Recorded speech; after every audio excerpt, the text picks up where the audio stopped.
বৌমা দেখো না আমাকে মানিয়েছে। খুব সুন্দর মানিয়েছে, ভালো, খুব সুন্দর। আমি এই শাড়িটা নিয়ে যাচ্ছি, রন্টুর বৌভাতে পরে যাব।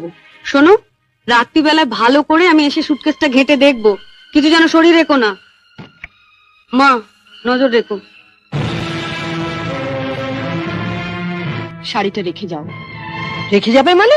শুনলে না, ও এটা পরে ওর বন্ধুর বউ ভাতে যাবে। বউ ভাতে যাবে? নিজের শাড়ি পরে যাক। বড়লোক বাড়ির বউ ভিকিরি মেয়ের শাড়ি ধরে টানাটানি করছে কেন? ও মা, মেয়ের কি চোপা গো, আসতে না আসতে। আমি বলছি শাড়িটা ছাড়ো। না, আপনার মেয়ে না বলছিল আমার মামা যেসব শাড়ি দিয়েছে তা নাকি ওদের বাড়ি ঝিও পড়ে না।